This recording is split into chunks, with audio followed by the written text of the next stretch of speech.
Welcome, everybody. I'm very excited to have you all here to have this conversation today about performance, musicianship, and the respiratory process. So, before we jump into our conversation, I'd like to just take a moment for each of you to introduce yourselves and tell us briefly about your work and where you live. So, why don't we just get started with Bree and tell us a little bit about yourself? Okay, my name is Brienne Worek. I am a speech language pathologist and also a vocal coach. And I own Gold City House of Music with my partner, Tyler Davis, in Goldsboro, North Carolina. And we opened that in February of 2021.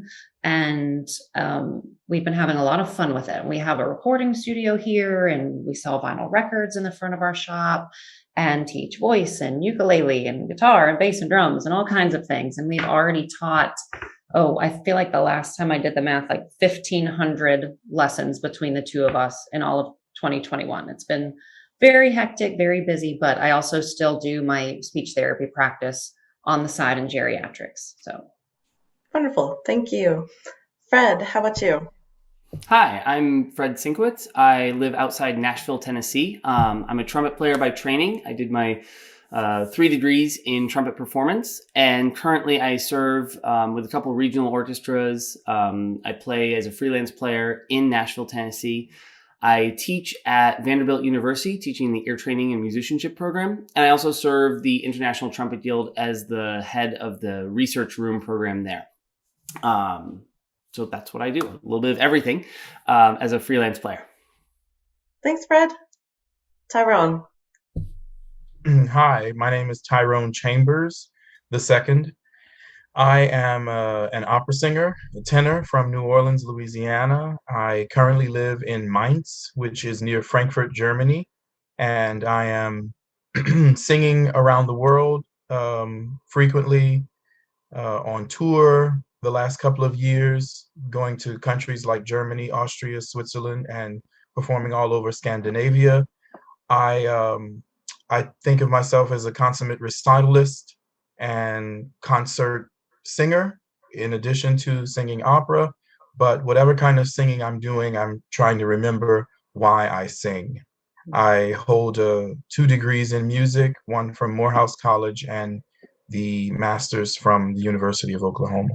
Happy to be here. Thank you, Tyrone. And Julia. Hi, my name is Julia Radosz, and I'm an opera singer, and I'm also a voice technician. I run Voice with Julia, which has programs, seminars, workshops for classical singers, and my client base is primarily professional classical singers. And it's so great to be here because this is right up my alley and what I do with Voice with Julia, which is exploring kind of scientific topics that can help up-level our game in singing. Awesome. Thank you so much, Julia. And I'm Angie Alderondo. I work with PN Medical in education and performance around breather voice. And so we've come together today to have a conversation about respiration, the respiratory process, about education. I want to talk to you all a little bit just about your own experience in your own education. So, Tyrone, I'd like to start with you, and if anybody else has thoughts or questions or whatever, please pipe in. But Tyrone, I wanted to ask you, what did your own education consist of when it comes specifically to the anatomy and physiology of the breath and the voice in general? I've been singing virtually my whole life. I too come from a musical family. I sang in the home, I sang in church, I sang in school choir, and then as it began to show that I had a talent, then I was placed in extracurricular, more structured community choirs and things like that, and I just kept going from there. Luckily, I've always had good breath control. Breath support, on the other hand, came later, but in all of that singing, I didn't have any formal training when I started college.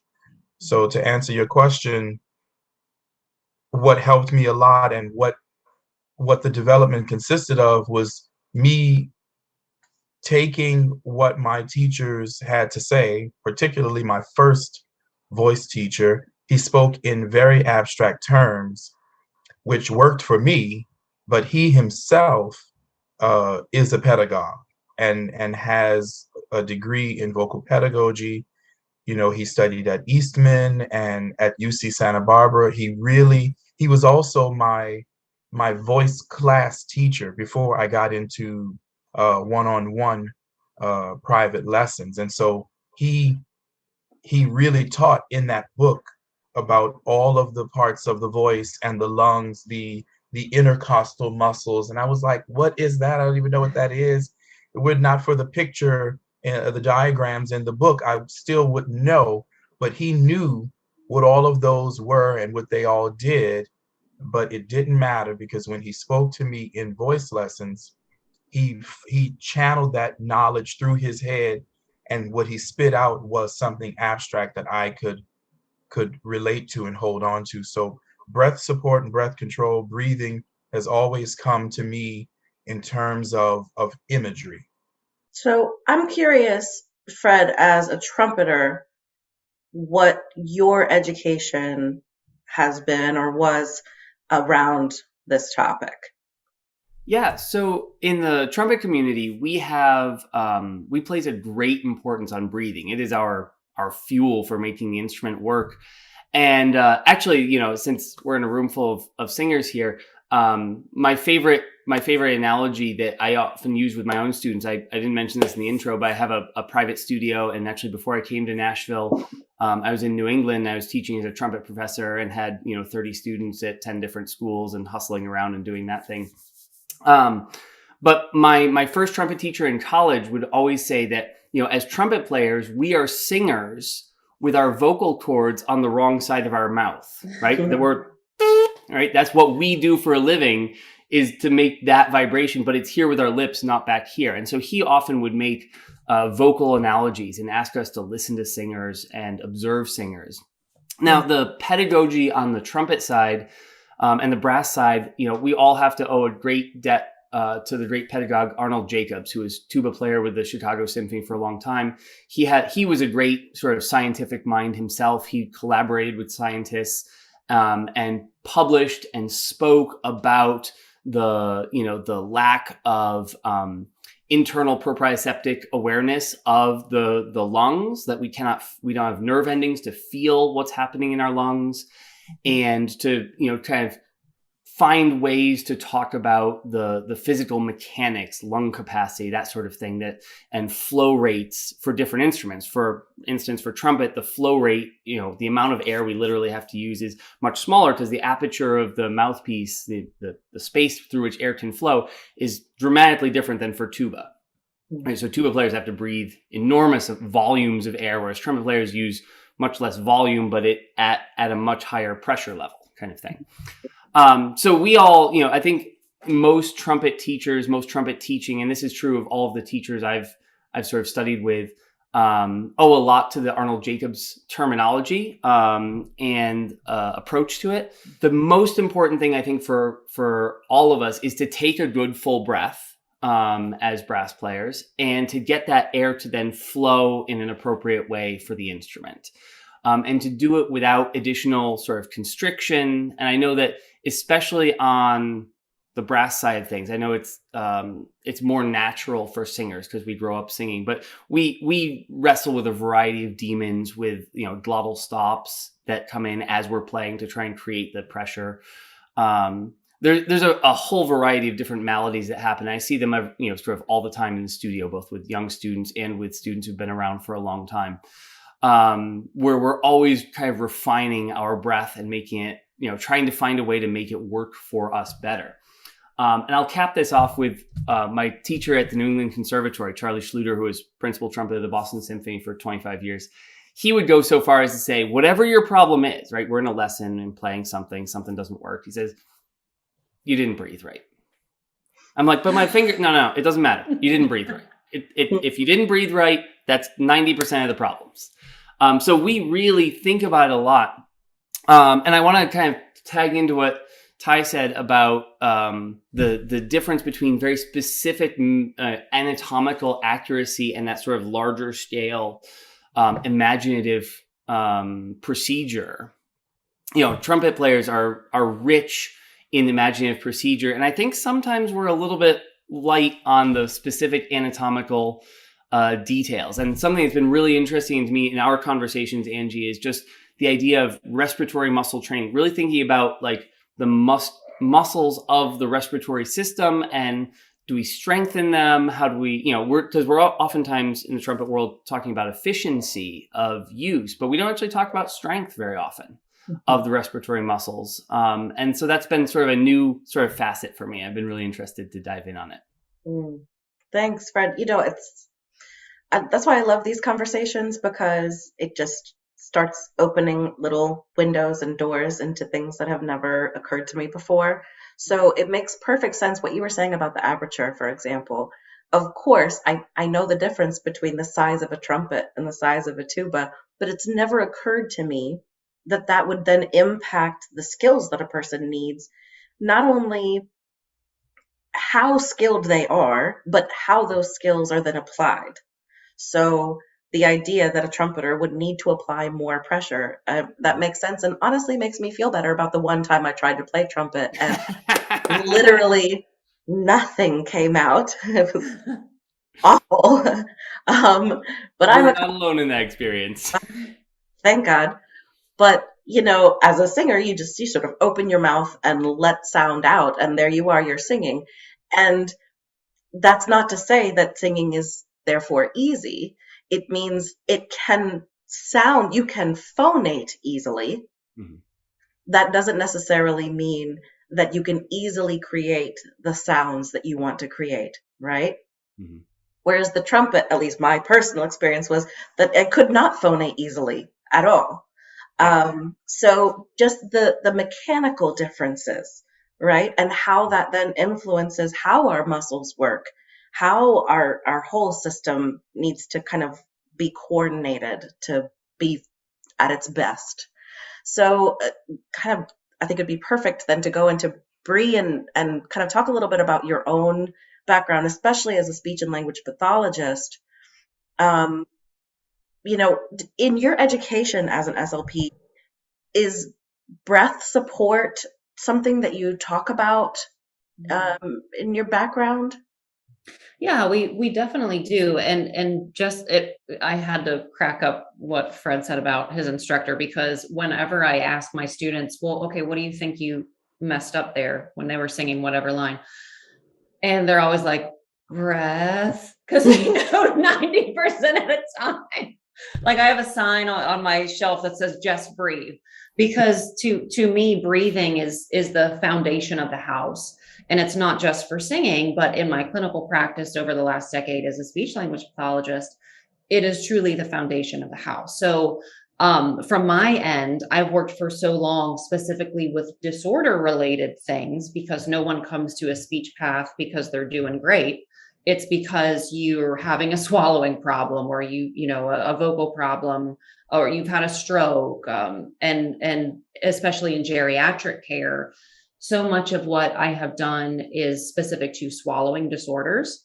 And interestingly, seeing how much cognition, how much breath, how much all of these other factors other than just what these muscles are doing that are required to going into something like swallowing, which our everyday people, like all of us, we don't even think about. You take a sip of your drink, you just swallow it, you don't even think about it. But then when even one thing in that system stops working, it just goes completely haywire. And my very first job as a speech path was, it was still in a geriatric facility, but it was very unique to the area where I was living in Pittsburgh, Pennsylvania at the time, because we were the only skilled unit in the area with trachs and vents. And when I tell you I had very limited training in college on trachs and vents, I had very limited training. It was really, unless you had an outplacement at a hospital where you were specifically dealing with those things, it was otherwise just a brief crash course. And there's other parts of speech disorders like dysarthria, for example, where you're having some motor problems, where breathing can also be very involved in that. So I saw it more in just really my on-the-job training, that I kind of had to piece it all together. And Speech Paths, we do a 9-month clinical fellowship when you first get out of school in your first job, to where you are still supervised. So you're actually employed and you've graduated and all of those things, but you're still supervised until you can get your CCC, your clinical competencies completed through ASHA. And that's where I really learned a lot, was seeing people and at first, when you see someone on a ventilator, your thought is, well, they can't speak. Well, they can't swallow. There's a machine that's breathing for them. They can't do anything. And that's really just not the case. And so being able to also take someone who, whatever the medical condition might have been that caused them to become ventilator dependent in that moment, with whatever they caused the acute respiratory failure, and being able to wean them to just the trach with a speaking valve, and to be completely decannulated, to then eat a regular diet, to be able to speak independently, is such an absolutely amazing process. And that's where I noticed that, okay, breathing is the very first thing that we need to learn. Because if you can't breathe, you can't communicate, you can't swallow. So I'll see people at absolute ground zero of ability when it comes to respiratory support and being able to build that up. And over time, as I've developed more on the musical side of what I do with teaching, that's in part why I think I personally am so obsessed with breath, is because I see what happens when you basically have none and you are being supported by a machine. So that is part of what drives my obsession with breath and with my voice students that I currently teach. I love that perspective, because I think, just thinking about myself as an artist and as a vocalist, I think I've taken that for granted. Yes. It takes getting sick. Like, I'm getting over a cold right now, and my lungs have been really irritated and congested and whatever. So I've been really dealing with that irritation, and that the limitation comes with that. But aside from that, what you were saying about how the breath is the basis for everything, and it's sort of an obvious thing, right? We just accept, yes, obviously we need to breathe to live. Right. And to take that further to not just to live and survive and function and activities of daily living and those things, it takes that much more to then get it to the point where we're creating art. Yes. And that's a whole other level.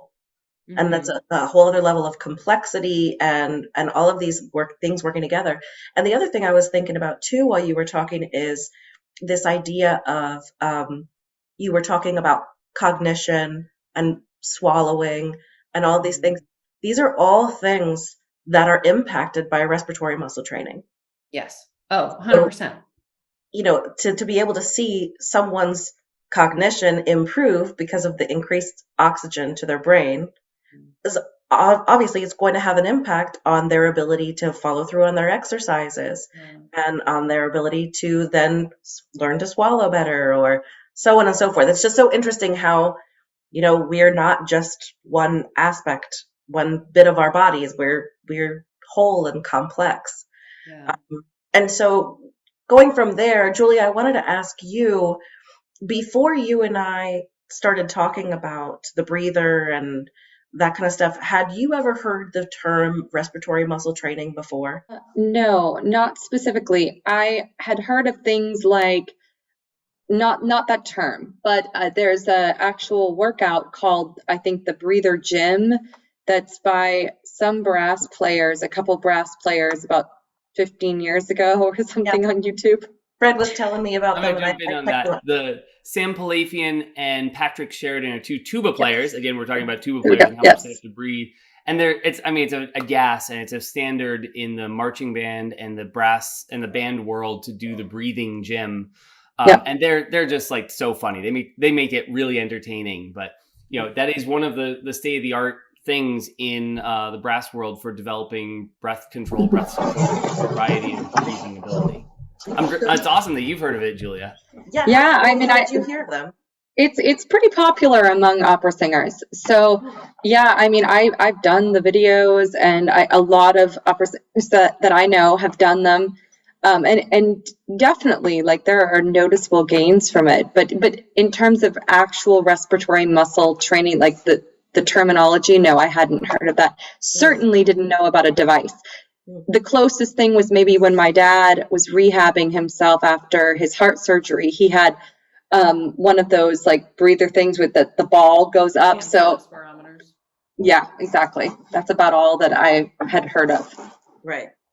So I think it's really, I can relate to that, because I think a lot of these things, these exercises that we're trained and taught, and also I think this relates to the sort of abstract quality of the way we talk about stuff.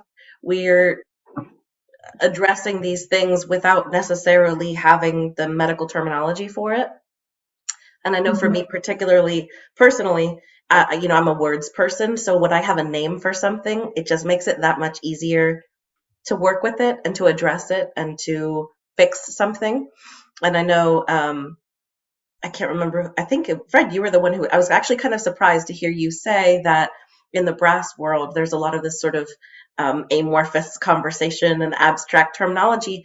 I really have attributed that to singers, because we have all this sort of magical thinking when it comes to singing, and you watch like these great master classes with these singers, and they're talking about like bringing your voice out to here and chasing it, and these kind of things that you imagine somebody else looking at that, somebody who's not a musician, going, these people are just bananas, like this doesn't even make sense. But to us, if we don't have the medical terminology, if we don't have the concrete understanding, we're going to do the best that we can we're going to make up stories. We're going to find ways to talk about it. And we have successfully for generations. Right? And I think that, it's important to not throw the baby out with the bathwater. There is a lot to be said for that method of teaching and learning. And I think can only really be amplified and supported by more scientific medical knowledge about what the body is actually doing during that process. So just kind of, Fred, you wanted to say something? Yeah, can I jump in on that? So this has been another mind-blown moment recently.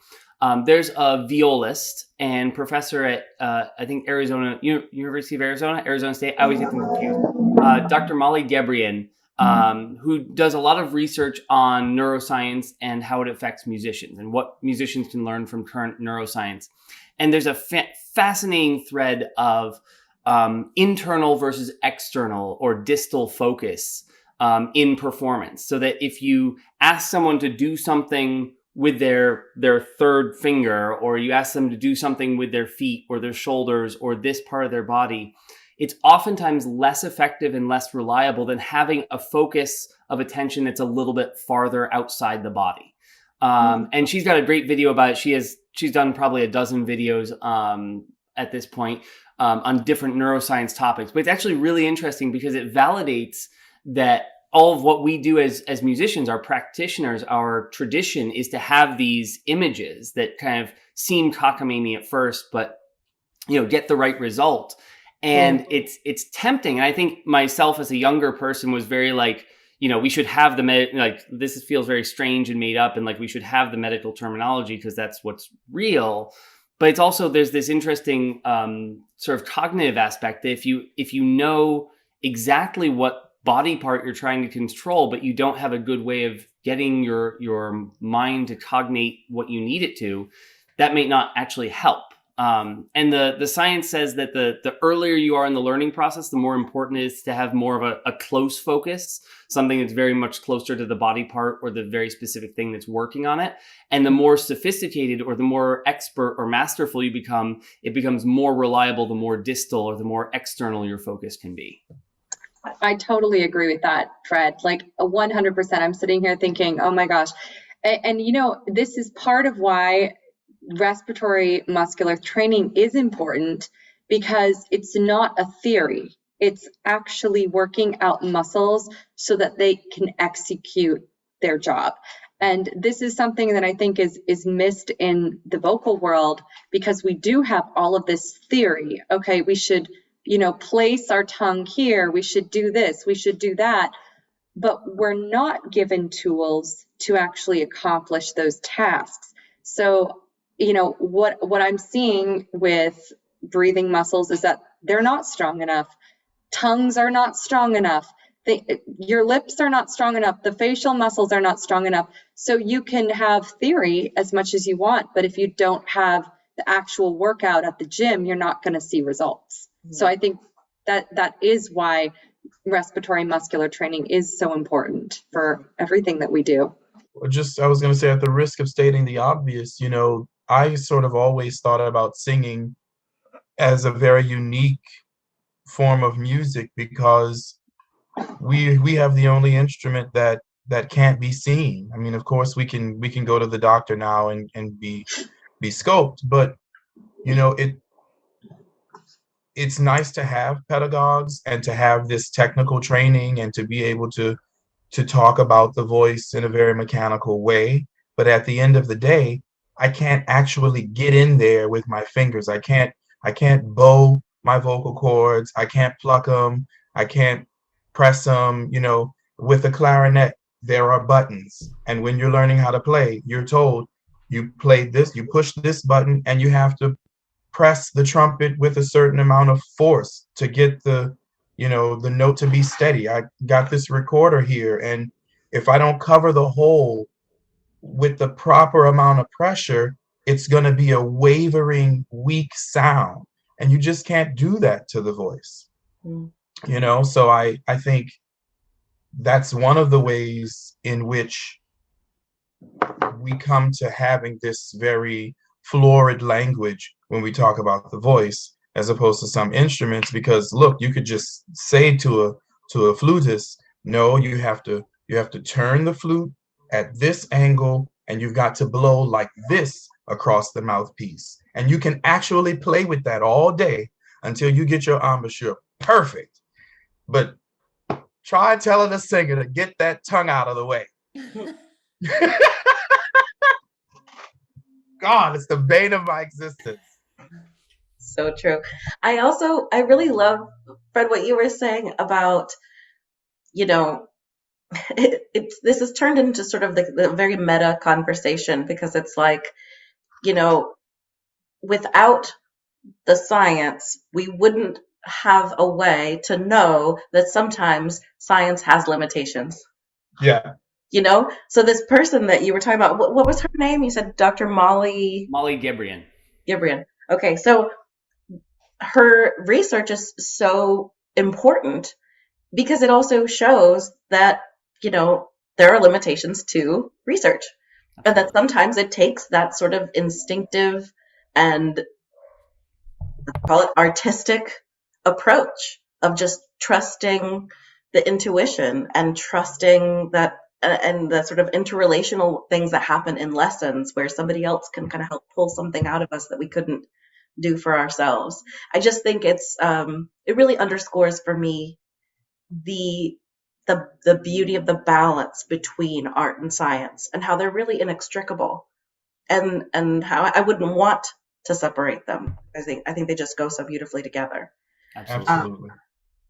So in more ways than just singing, like we've been trying to pit abstract against science against God, and nature and nurture, and do all these things, but they work together. It's great to have a way to explain it, but also to just be able to come away from it. I think of it like a PhD doctor and an MD doctor. We need the people who are scholarly, who are doing the research, and we also need the people who are in the emergency room, who are, it's optometrists, not obstetrician, but ophthalmologists, right? We need both. I don't want to be touching in people's eyes in the emergency room. I'm more curious about how the eye actually works. Let somebody else study my research Mm-hmm. and become wonderful at helping people restore their eyesight. I think it's just fantastic. You've got to have both. Yep. Yeah. Yeah, absolutely. I wanted to ask Julia, and really, I'm going to pose this question to you first, but I'd like to hear what the rest of you think. If you could design your ideal curriculum for at the university level for vocalists, how would you incorporate respiratory muscle training into that education? And is there a particular point that you'd bring it in? Is there a particular, I mean, I'm asking you this sort of off the top of your head. So, you know, but just how would you design it? Okay, wow, good question. I was actually thinking about not this question, but something similar. And so I'll state this right now because I think that this will give some context for what I'm about to say. Respiratory muscular training, I think, is extremely important for absolute beginners. It is so essential because oftentimes there's just not the musculature to support what you're trying to do as a singer, and I assume as a, wind or a brass player as well. But so that becomes really important. Then, obviously, like I would not say I am one of those teachers or singers that does think that everything is the breath. However, I'm going to make a little asterisk about that because I think as you develop and as you have to master things as a singer, especially as a classical singer, that are just not natural at all. They are not natural. It is rigorous work. That's why it's a classical art form, because it's just like, okay, these are the things that the benchmarks you have to hit. So I'm not saying it's not artistic. It is, but there's a lot of sport involved. So with that, we're dealing with a lot of things like, we've got the resonance, we've got the phonation, we've got the position of our face, our mouth, our tongue, our pharyngeal walls, everything, okay? Now, after we've dealt with that, so assuming we've done basic breathing training, we're past the basics of, phonation, all of this, then at a higher level, once those other things are in place, I think respiratory training comes in again as being very essential. It's almost like mixing in the ingredient. I don't know if this is the only example I have, but you go to the hair stylist, they do your hair, they put the highlights on, and they put the color, whatever, and then they put the toner on to make everything look and like blend it all together. And this is kind of how the respiratory muscular training works at a higher level of technique, because it provides a way to, first of all, ensure that you're not pressurizing the system or using muscular compensations. So when you're able to build up a different amount of strength after understanding, I won't say basics, but the necessary components of classical singing, after you're able to execute those, it is highly probable that you're doing so with a lot of compensation, and you may not realize it. And this is why you see singers in their 20s and they sound fantastic, and then all of a sudden they hit a certain point and things start to decline. Now, I'm not saying that breath is the only reason because of that, but I do think one of the reasons is that there's been so many compensations, and they haven't been actually relying on the breath support. But sometimes, when you're younger, especially if we're talking about university level, I'm going back to your question in a second, when you're younger, you don't notice these compensations. It's kind of like, a 25-year-old can jump out of bed in the morning with no aches and pains. All of a sudden you're close to 40 and you're like, what? Like, ow, this hurts. So the same thing, no, none of us here, but the same thing happens with the voice. No, So me. compensations can be revealed, and then it is very apparent that perhaps the breath system was never in place fully. So if I were to design a university program, assuming people had a basic level of singing, because otherwise they wouldn't be admitted into a program, they would be doing respiratory muscular training every single day. They would have voice lessons every single day. You didn't say this was practical. You just asked me how I would design the program. Okay. Called Voice with Julia University. There we go. No. Voice lessons every single day. Yes. And things like, of course, things like postural work, active postural work to support the breathing system as well. These to me are the most important things if you're going to be a classical singer. All right, musicianship is of course important too, that needs to be dealt with, but in terms of the amount of time, there's not nearly enough time being spent on actually developing the vocal instrument in universities. It's appalling. It's actually, it's detestable in my opinion.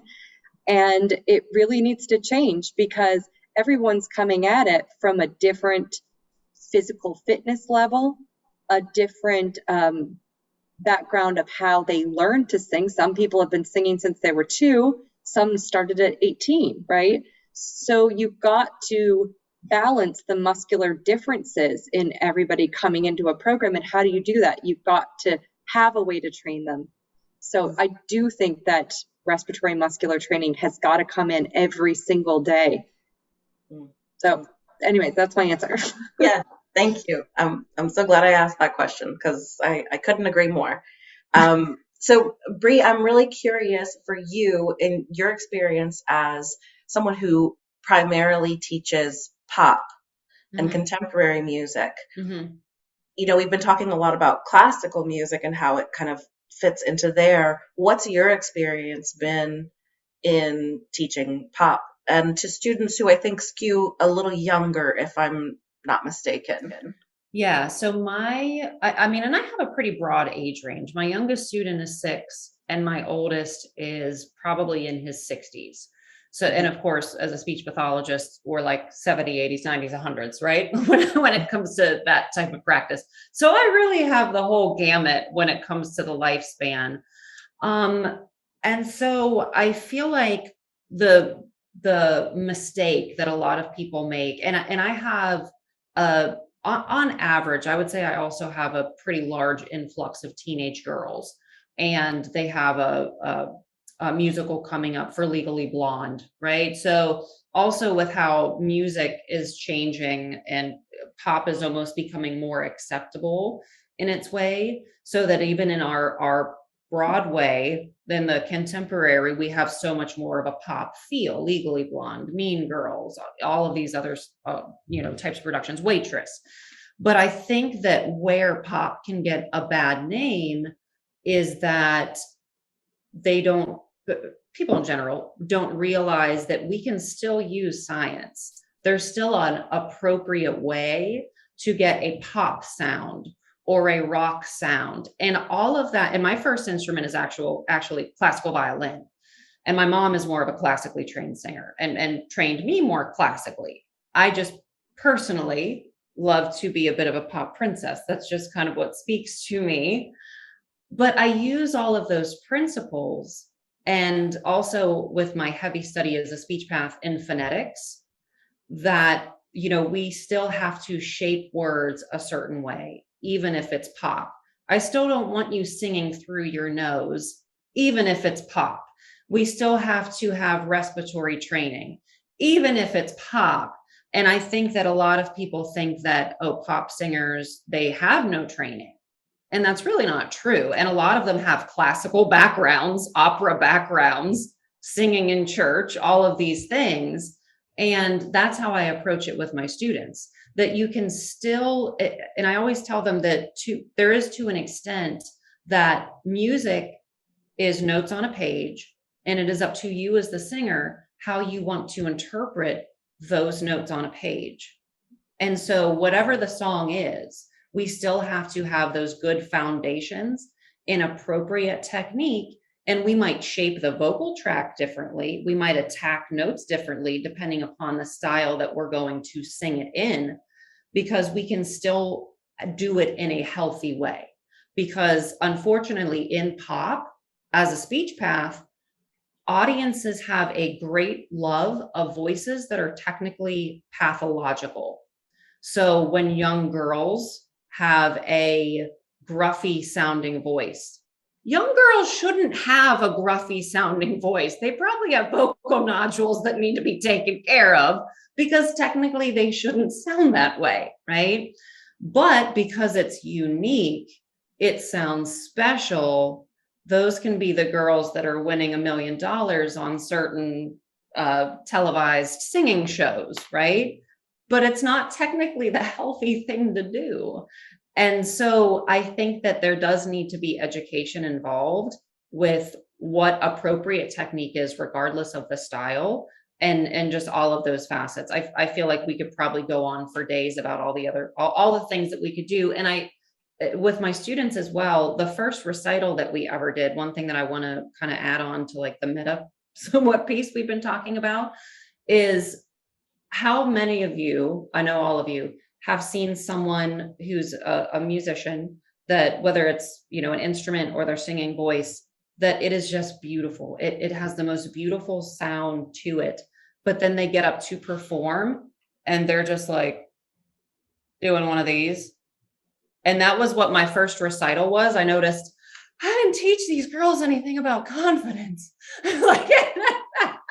And I feel like that's also a very important piece and I would love to hear from you, Angie, from that psychological perspective of what else needs to go into our training so that we can have presence, so that we can confidently carry out all of these amazing techniques that we learn in our voice classes as well, because I also think that execution piece is such an important part of it in the training. I love that. I love that question. I love that whole line of thinking, because I actually just had a conversation with a student of mine. She's been with me for several years and has made just tremendous progress.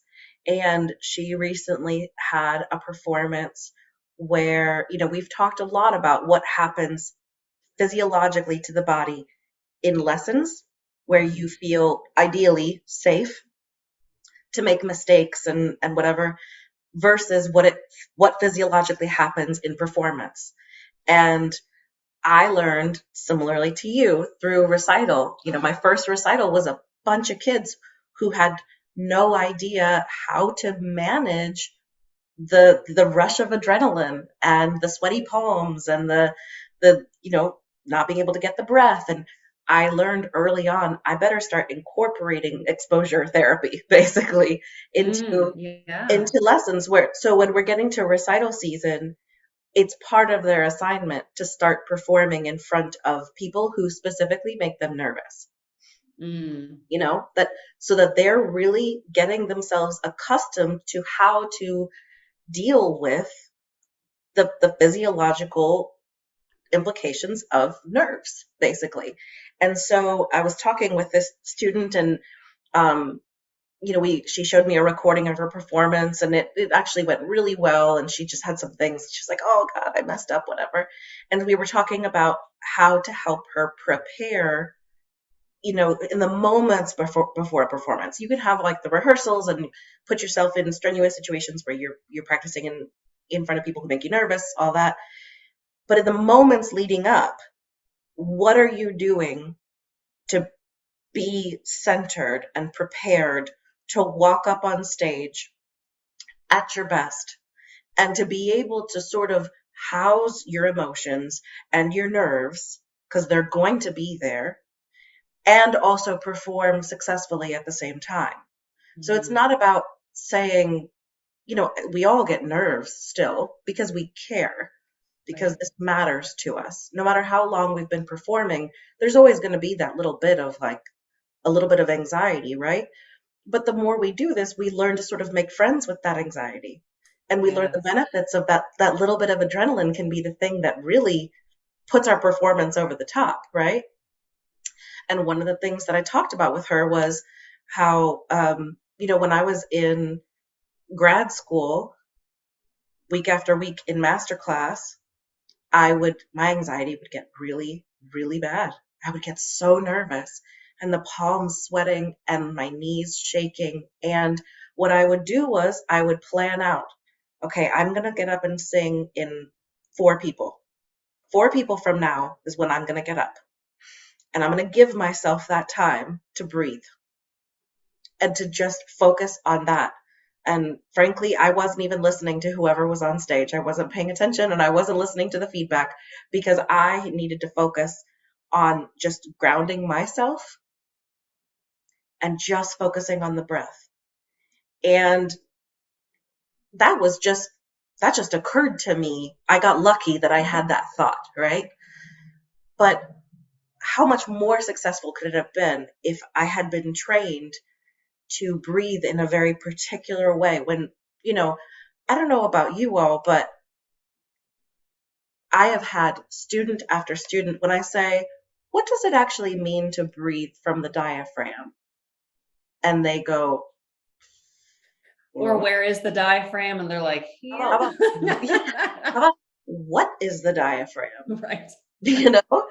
And everyone's told breathe from the diaphragm, but we're not told why or what that what is, it is, right? What that actually means, what's the function of it, right?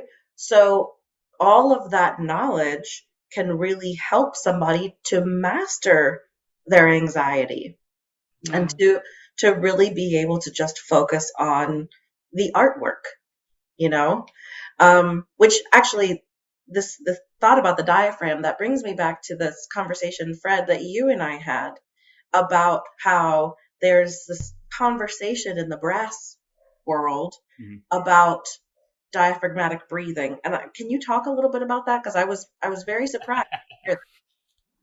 So there's this thing, and I think this is sort of somewhere in the band director, brass player circuit, where there's a line of thinking, and this has never necessarily made sense to me. I've always sort of heard it secondhand, thirdhand, that the line of thinking goes that since the diaphragm is an involuntary muscle, supposedly, you can't actually breathe, control, tell your diaphragm to initiate breath, right? It's something that responds to other stimuluses.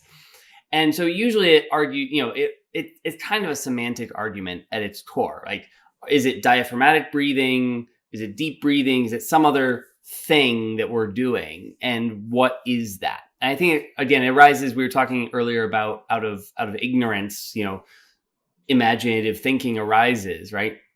I think it comes out of this sort of difficulty with the fundamentals of anatomy that go into it and how that works. And for me, it's always been a moot point because it doesn't matter which word I use. Like, the imagery is going to make an effect one way or the other. Mm-hmm. Yeah. But there are people with passionate arguments. I think I sent you some links. I started scouring, the trumpetherald.com, which is a famous, it's like the Reddit of the trumpet community. Like, you'll find anything there, and, it can get pretty heated. So before we wrap up, this has been such a fascinating conversation. I'm so grateful to each of you for your contributions, and I feel like I've learned so much, and I have more questions than answers at this point, which to me is the sign of a great conversation, because I've got just more areas to pursue. Was there anything in particular that any of you wanted to bring up, or questions that you had, or anything at all? I've got one at the risk of opening a Pandora's box here. Because this is my experience, again, in the trumpet community, watching master classes, watching different teachers work. What is the word, like, my question for myself is, what do the words breath support mean on a physiological basis?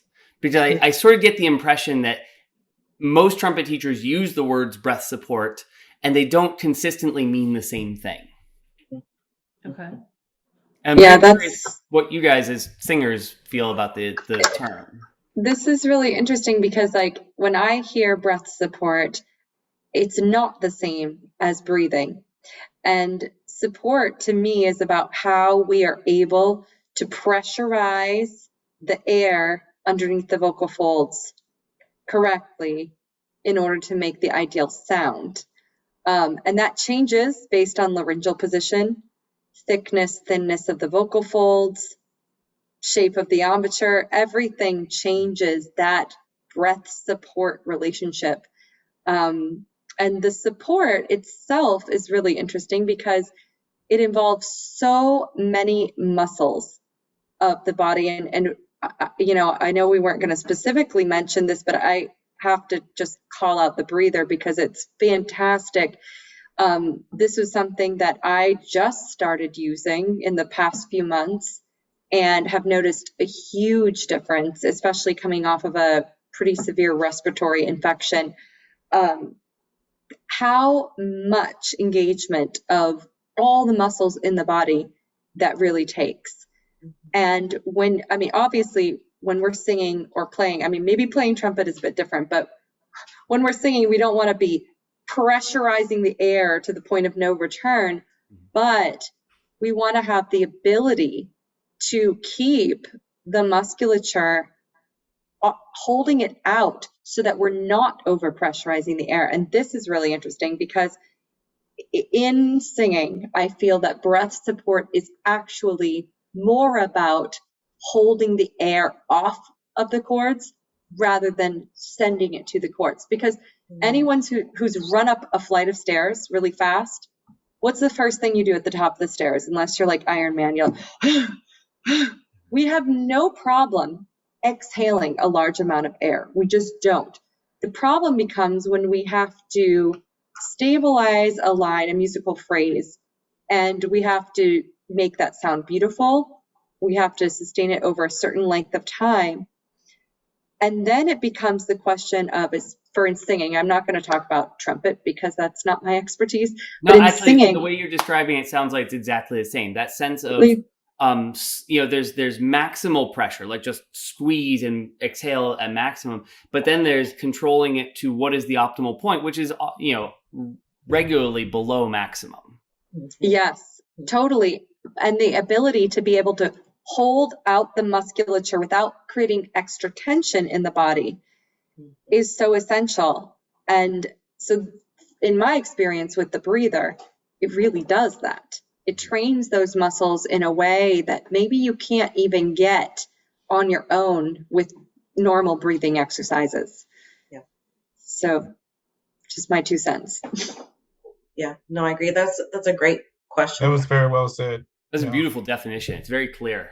Breath support. I was thinking as you were saying that, I was like, dang, I wish every vocal instructor had the same clarity and same understanding, because it would just, it would make teaching so much easier. It would make learning so much easier. This is why I think these conversations are so important, and why I feel just as passionately as you do. I really got kind of fired up listening to you talk about the necessity to almost overhaul the way we're approaching, you know, performance education for all these different sort of breath-based areas of music, right? Yeah. I think that it's sort of time to shake it up a bit and say, okay, there's a lot of stuff that we've been doing that works, and then there's some stuff that really hasn't been working and hasn't been serving us to the best of our ability. And I think it's time to really kind of change things up a little bit in that area. So Yeah. I love it. Yeah. Well, on that note, haha, get it. Thank you all. Now, which note was it? Well played. Yeah. If there are any Don't be any flat, people with perfect pitch in here, don't be flat. Oh my gosh, yes, music nerds unite. Thank you all so much for this conversation. I am very grateful for your expertise, for your experiences that you've shared. I hope that this is the first of many conversations that we have. I couldn't be more grateful to each of you. Thank you so much.